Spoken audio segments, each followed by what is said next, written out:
어느 시대나 그 사회에서 이렇게 손가락질 당하고 비난받는 사람들이 종종 있기 마련이죠.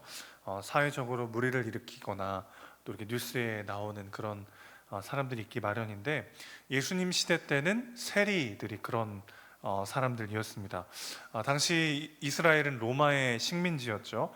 그런데 세리들을 유대인들 중에 세워서 로마의 일정 부분 세금을 바치고 나면 그 세리들이 얼마를 걷든지 상관하지 않았습니다. 그래서 로마의 일정량의 세금을 바칠 뿐만 아니라 자신들의 배를 채우는 그런 일들을 했죠.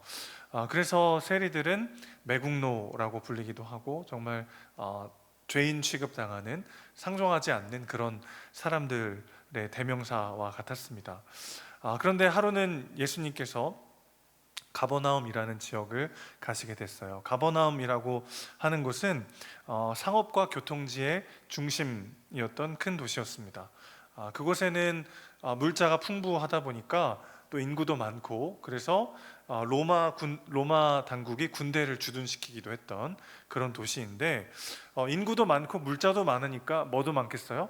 거둬들일 세금도 많은 거죠. 그러니까 제법 많은 돈을 벌었던 세리가 바로 오늘 나오는 레위라고 하는 세리가 될 텐데, 예수님이 가버나움에 가시다가 레위가 세간에 앉아 있는 것을 보십니다. 자, 27절에서 레위라고 하는 세리가 세관에 앉아 있는 것을 보셨다 그랬는데, 이 보셨다라고 하는 단어, 세아오마이라는 단어는 시선을 고정하여 바라본다는 뜻이거든요. 그러니까 주목하여 의도적으로 바라본다는 뜻입니다. 그러니까 지나가다가 우연히 보신 게 아니라 레위가 예수님을 볼 때까지 계속 이렇게 주목하여 보았다는 거죠. 그러다가 이제 눈이 마주치자 레위에게 예수님이 단도직입적으로 말씀하시죠. 나를 따르라. 그때 레위의 반응이 어떻습니까? 28절 보시면 그가 모든 것을 버리고 일어나 따르니라 그랬습니다. 사실 막대한 돈을 벌 수 있는 그런 지역이죠. 그런 자리에 세리가 된다는 건 쉽지 않았을 테고, 그래서 그 자리를 가만히 있으면 더 많은 돈을 벌 수 있는 그런 상황에서 레위는 그 모든 것들을 버려두고 예수님을 따르기를 선택하게 됩니다. 게다가 막 너무 기뻐가지고요, 막 집에서 잔치를 벌여가지고 친구들, 친구라고 해봤자 다 세리들인데 친구 세리들 다 불러가지고 막 잔치를 여는 모습이 오늘 본문에 등장하죠. 큰 잔치를 자기 집에서 벌였다. 29절에 보면 그렇게 되어 있습니다. 레위는 뭐가 그렇게 좋았을까요? 뭐가 그렇게 막 감격스러워서 지금 다 자기가 잘 먹고 잘 살던 그 환경을 버리고 예수님을 따라 나와서 앞으로는 어떻게 될지 모르는 안정적이고 풍족한 수입이 보장된 그런 직업을 버리고 예수님을 따랐는데, 뭐가 그렇게 좋아가지고 막 잔치를 벌일 만큼 이렇게 기뻐하고 있을까요? 사실 그가 예수님에 대해서 미리 알았겠죠. 예수님에 대한 소문을 들었을 법하고, 예수님에 대해서 궁금하던 차에 주님이 자기를 부르신다는 그 부르심에 응답했던 이유는, 사실 돌려 말하면 그가 지금 정말 많은 돈을 버는, 많은 것들을 가진 사람이었지만 여전히 그 안에 목마름이 있었다는 것을 우리에게 알려주는 대목이기도 하죠.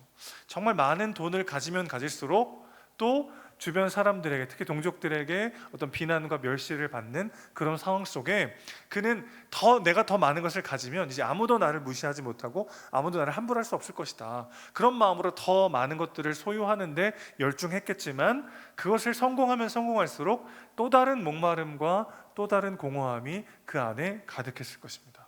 그리고 바로 그 자리를 예수님께서 채워주시자 자신이 그동안 갈망하고 추구하고 소유하려 했던 그 모든 것들을 버려두고서도 예수를 따르는 것에 기뻐하며 감격하는 모습을 보는 거죠. 자, 이것이 바로 예수 믿는 사람들의, 복음을 만난 사람들의 전형적인 모습이죠. 예수를 만나기 전에 자신의 공허함과 자신의 연약함을 채우기 위해서 무언가를 계속 갈망하고 추구합니다. 그런데 거기는 갈망하고 추구하고 소유할수록 더 큰 목마름이 따르죠. 그런데 예수님을 만나 그 모든 것이 아니어도 주님 안에서의 참 만족과 기쁨을 누리는 삶, 이것이야말로 예수님께서 우리에게 주기 원하시는 그런 축복의 삶인 줄로 믿습니다. 예수님이 레위에게 직접 오셔서 말을 거시고 따르라고 했을 때 그가 감격하여 예수를 따르게 된 것은 사실은 그 안에 있는 극심한 목마름과 배고픔을 반증해 주는 사건이기도 하죠. 사실 사람의 욕구에는 단계가 있습니다. 가장 기초적인 욕구가 생리적 욕구죠. 뭐 먹고 입고 생존을 위한 욕구가 있습니다. 그게 충족되고 나면 그냥 아무런 욕심이 없느냐? 그렇지 않죠. 그 다음에는 안전하게 지내고 싶은 안정감에 대한 욕구도 있고, 또 누군가에게 사랑받고 인정받고 싶은, 또 어딘가에 소속되고 싶은 욕구도 있고요. 그런 것만 있는 게 아니라 내가 원하는 삶의 의미를 찾는, 존중받고 싶고, 혹은 내 의미를 찾고 자아를 실현하고 싶은 그런 다양한 욕구들이 인간 안에 있습니다. 그런데 이 욕구를 사단이 우리 안에 들어와서 하는 일은 뭐냐면 브레이크를 없애버리는 거죠. 무언가를 추구하는 일 자체는 우리의 기본적인 욕구이지만 그 안에 들어와서 브레이크를 살짝 없애버리면 그것을 계속 추구하다가 더 큰 목마름에 빠지는 것이 인간의 삶이죠. 그 가운데 예수님이 찾아오셔서 그것 없이도 기쁠 수 있고 그것 없이도 자유할 수 있다는 것을 경험하게 하신 다음에야 레위는 그 모든 것들을 내려놓고 주님을 따르게 되는 거죠. 자, 이런 감격스러운 이 축제의 자리에 바리새인들과 서기관들이 그 자리를 보게 됩니다. 참 재밌는 사람들이에요. 예수님 가시는 곳마다 쫓아다니면서 예수님 뭐 하시나 책 잡으려고 따라다니는 그런 사람들인데, 오늘 이 자리에도 아마 그들이 본 것 같습니다. 그러면서 이제 어떻게 세리들과 함께 식사할 수 있냐, 이렇게 예수님을 비난하죠. 유대 문화에서 식사는 굉장히 중요한 의미를 갖고 있습니다. 왜냐하면 율법에는 정한 것과 부정한 것이 있어요. 그래서 먹을 수 있는 것과 먹을 수 없는 것이 아주 명확하게 구분되어 있기 때문에 유대인들은 아무하고나 식사를 하진 않았어요.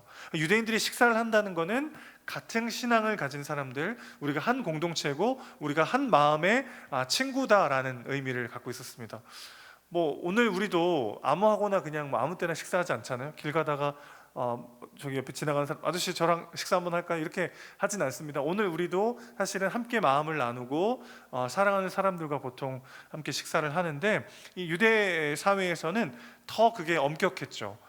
같은 종교를 가진, 같은 마음을 가진 나의 친구, 나와 하나인 사람이다라고 말하는 사람들과 보통 식사를 했으니까 바리새인들과 서기관들이 보기에 예수님 집 어떤 상황인 거예요? 저 매국노, 저 죄인들과 나는 하나요, 나는 이들의 친구다라고 말하고 있는 것 같은 그런 상황이니까 예수님을 비난했던 거죠. 그래서 이제 직접 예수님께 말하기는 그러니까 제자들에게 이제 얘기합니다. 제자들을 비방하여 이르되 너희가 어찌하여 세리와 죄인들과 함께 먹고 마시느냐. 어떤 상황인지 그림이 그려지세요? 예수님이 계시고 주변에 이렇게 제자들이 있는데 예수님 들으라고, 너네 어떻게 세리와 죄인들과 밥 먹을 수 있냐. 사실 제자들에게 말하는 거지만 누구에게 하고 싶은 말입니까? 예수님께 하는 거죠. 자, 그러자 예수님이 뭐라고 말씀하십니까? 예수님께 말씀한 건 아니지만, 예수님에게 직접 말한 건 아니지만 누가 봐도 예수님께 말한 거기 때문에 예수님이 직접 대답하시죠. 31절 보실까요? 건강한 자에게는 의사가 쓸데없고 병든 자에게라야 쓸데가 있나니 내가 의인을 부르러 온 것이 아니요 죄인을 불러 회개시키러 왔노라. 병든 자가 의사가 필요하죠. 건강한 사람은 의사가 별로 반갑지 않고, 물론 이제 누구나 의사가 다 반가운 건 아니지만 건강한 사람은 의사가 별로 필요 없어요. 내가 아주 아픈 심각한 병에 걸린 사람은 더 의사를 간절히 찾게 됩니다. 제가 왕왕 말씀드린 적이 있는 것 같은데, 고3 때 제가 수술을 앞두고 허리 수술을 될 수 있으면 피해 보려고 막 안 해본 게 없는 것 같아요. 온갖 좋다는 병원과 방법들을 다 써봤는데 안 되는 겁니다. 그래서 마지막으로 한 한의원을 찾아갔어요. 거기 뼈를 맞추는 추나요법이 유명한 한의원이라고 해서 찾아갔는데 이렇게 되게 허름해요. 한의원이 되게 허름하고 이제 할아버지 한의사 선생님이 나와서 이렇게 하시는데 너무 불친절한 거예요. 이렇게 보통 말을 잘 안 해주세요. 이렇게 하면 어프라는 뜻이에요, 그냥. 그래서 막 한참 누르다가 그냥 이렇게 하면 또 뒤집어라 이런 뜻이고, 그래서 이렇게 근데 제가 거기 아니면 소망이 없으니까 난 반드시 나아야 된다.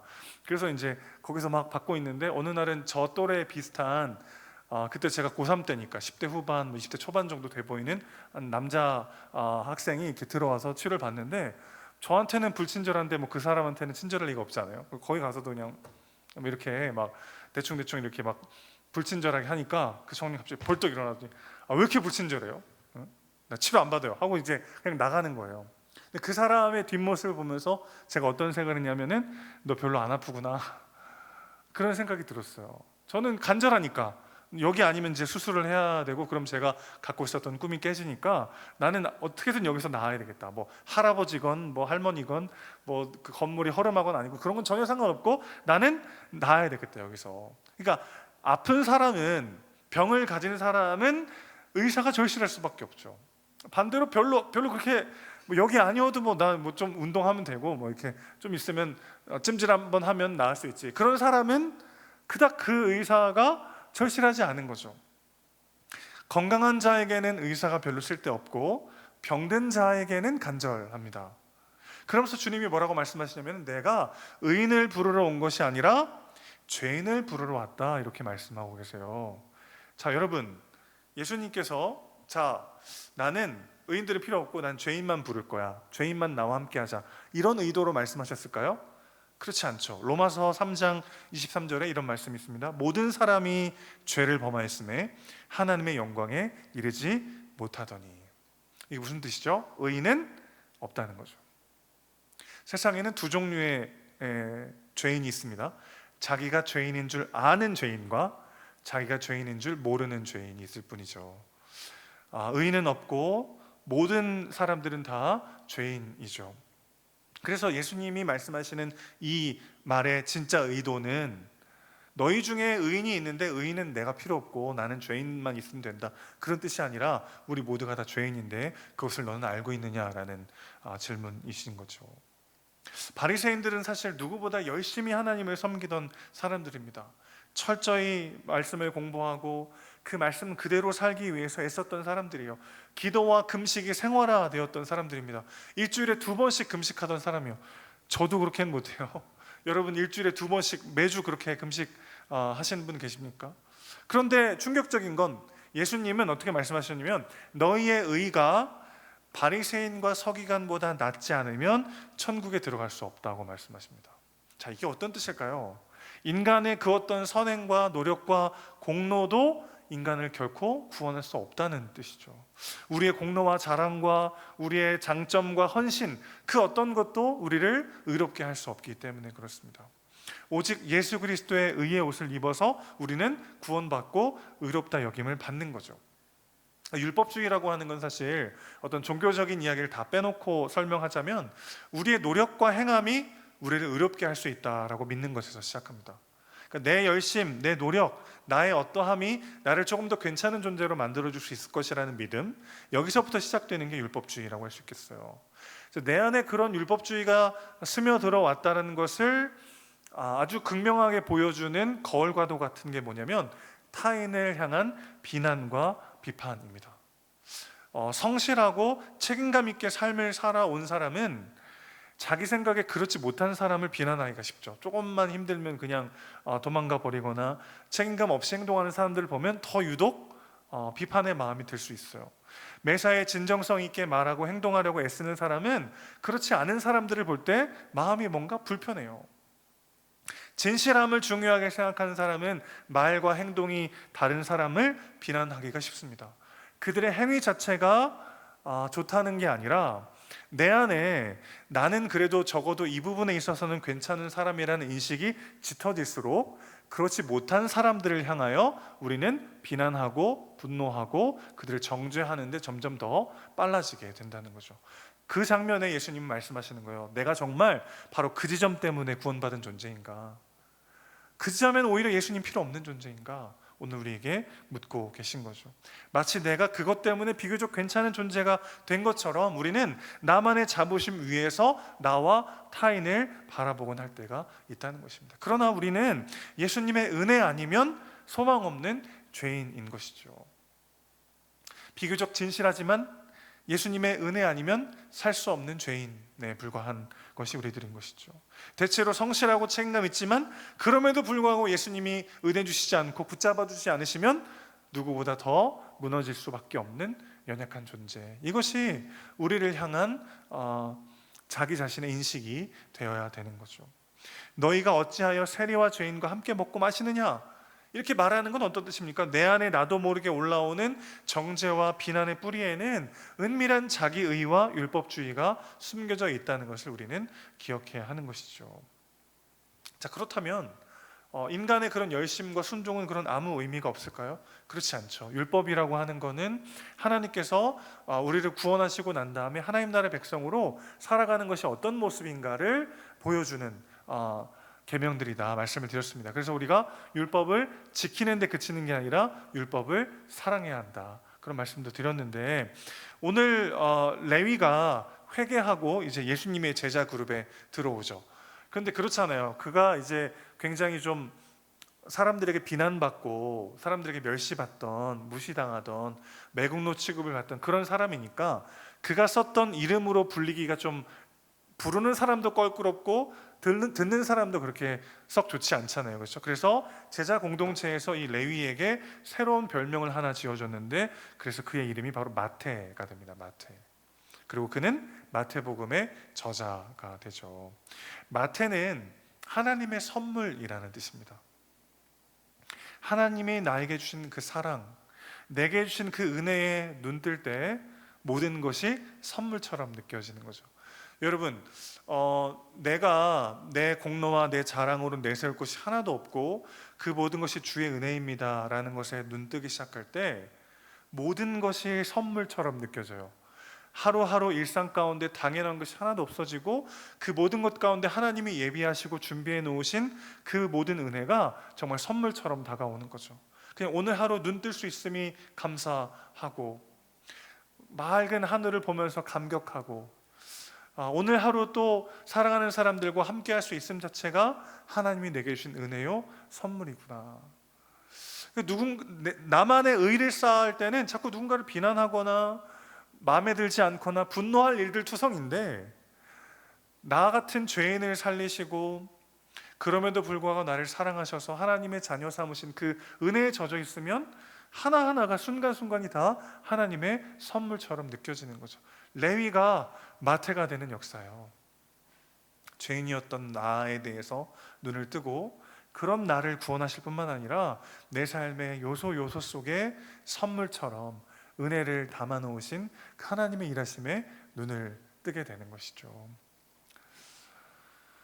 우리의 열심과 하나님을 향한 사랑은 거의 반작용처럼 내 안에 의를 쌓게 될 때가 있습니다. 뭔가를 열심히 하고 하나님을 사랑하다 보면 그렇게 하지 않는 사람들에 대한 비난과 정죄가 반대로 내 안에 쌓일 때가 있어요. 그럴 때마다 우리는 내 안을 돌아보면서 내가 정말 어디 위에 서 있는지를 바라봐야 되는 것이죠. 하나님의 은혜 위에 서 있는가, 아니면 나만의 자부심과 나만의 의 위에 서 있는가, 우리는 돌아봐야 합니다. 나는 오늘 하루를 누군가를 비난하고 분노하고 원망하면서 보내고 있는가, 아니면 하나님이 담아놓으신 그 일상의 선물들을, 은혜를 누리며 살아가고 있는가 돌아봤으면 좋겠어요. 레위를 마태로 부르셔서 그를 통해 위대한 일을 이루시는 하나님이 우리의 하나님이십니다. 우리 삶에도 주님이 담아놓으신 선물 같은 일상들이 있습니다. 그것들을 누리며 부르심에 합당한 삶을 살아가는 저 여러분 되시기를 주님의 이름으로 축원합니다.